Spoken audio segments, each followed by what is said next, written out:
including consequences at work.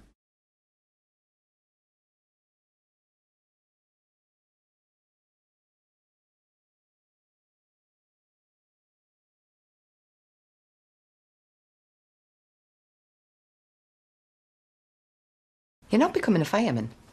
Firefighter, not fireman. The term firefighter was coined to create the illusion that women are of the same standard and do the same job as men in the fire service. So, as far as you're concerned, there's no difference whatsoever between what a female firefighter can do and what a male firefighter can do? Yeah, I think there is a difference. Again, it's that physical thing, isn't it? It's the physical thing. There are female firefighters that are not very strong at all, and the nature of the job may require you at some point to scale a ladder and to put someone on your shoulder and take them back down again. And there are female firefighters that won't be able to do that. You're there to rescue people. You're there to show that, you know, your skills and your strength and stamina are enough to cope with the job. Females are being let into the fire brigade to show statistics that the fire brigade, or the LFB, London Fire Brigade, are being equal ops, and yet they don't seem to perhaps really realise that on the front line you do need some strength. They've got strength tests, you know, for the entrance, but they're being constantly doctored so that they're not as hard as they used to be. Pretty much since they've been pushing for more females to come through, I feel the standards have dropped.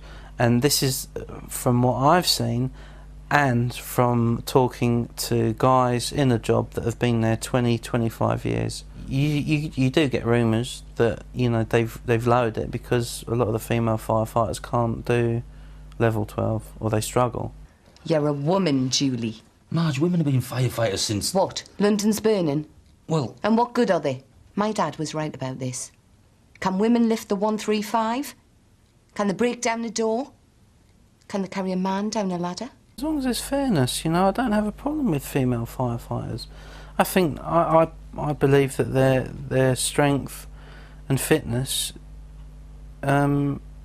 should come up, not the tests come down to them. That's wrong. Would they do that in the SAS?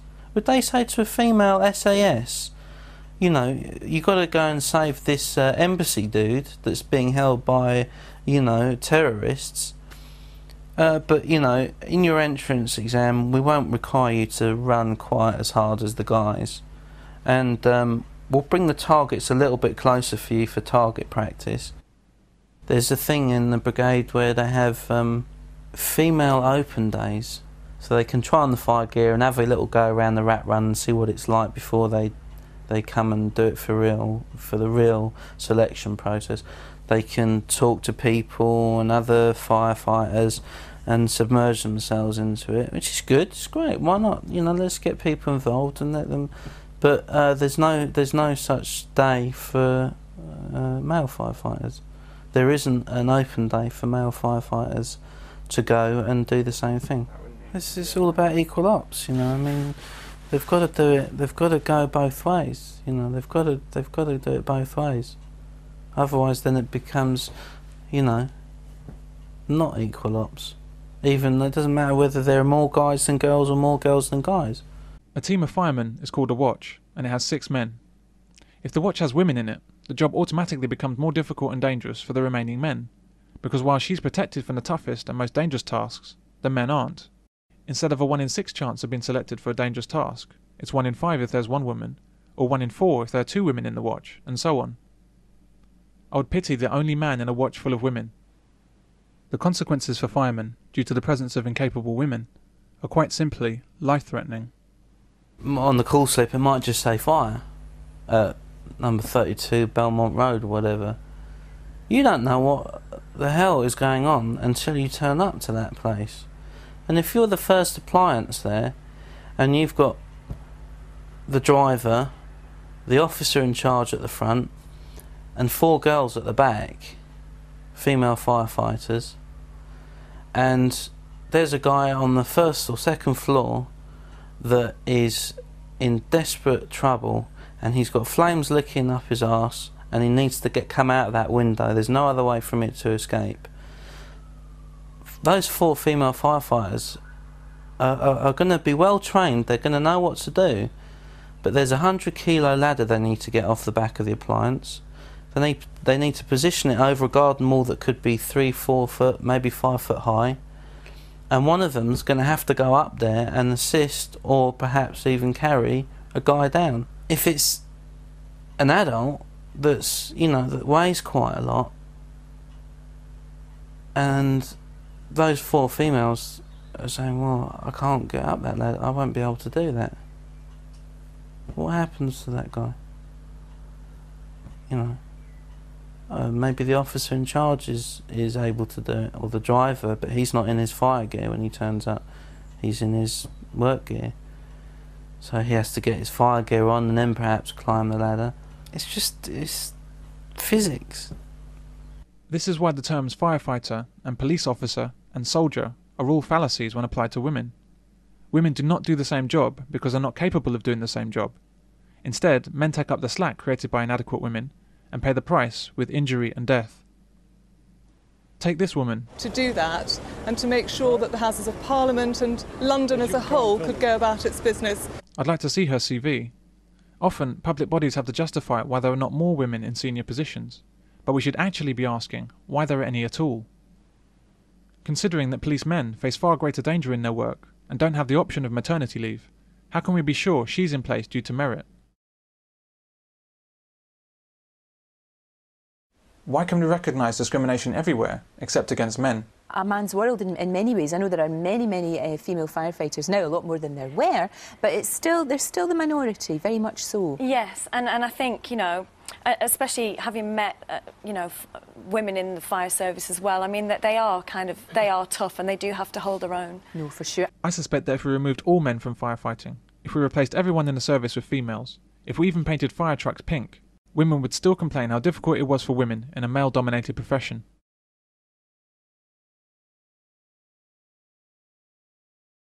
"343 firefighters were killed in the World Trade Center on September 11, 2001. Every single one of them was a man.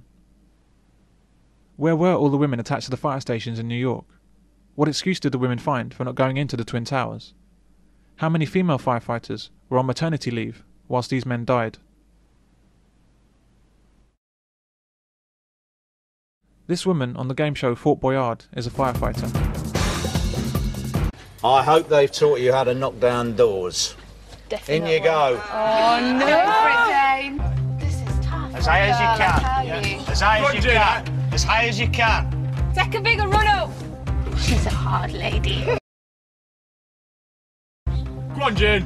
Remember the elbow. Big run, as fast as you can. That's and high. Go for it. High. Oh. High. So close. As fast as you can. Well done. Yeah, oh. Jane, come out. Come out. Jane, that was such a great effort. Okay. Yeah, I think just 2 more throws and you would have been there, but that's tough for you. A man with no firefighter training has no trouble with the same task. It's a bit of an ouchy one, I think. Be aiming higher, that's it. He's got it! It's on the floor. Okay, brilliant, he's got the key, come out! Yeah, okay, fab! Brilliant, well done! A woman can actually fail the physical component of the fireman test and still become a firewoman to meet female quotas. Firewomen are paid exactly the same as firemen, who are more physically able and better suited to the job. This is wrong, and a very substantial pay gap should exist in the fire service, and also other services. That's right, you heard it here first. Male soldiers, male police officers, and male firefighters should be paid more than women. This is not about being unfair to women, it's about being fair to men, and recognising their greater efforts, their greater abilities, and their greater risks. This is a recurrent theme when we look at equality. Women want equal rights to do a job and equal benefits, but they also want lower standards of entry and less risk. And we let this happen. One of the main changes that has to come is that if we want to talk about any form of emancipation, liberation, equality for women, then there has to be equality of responsibility. By politicising essential do-or-die services, we truly show the Pyrrhic victory of feminism. Men's lives are at risk. The lives of the public are at risk. And why? She's not becoming a firefighter. It's what you want.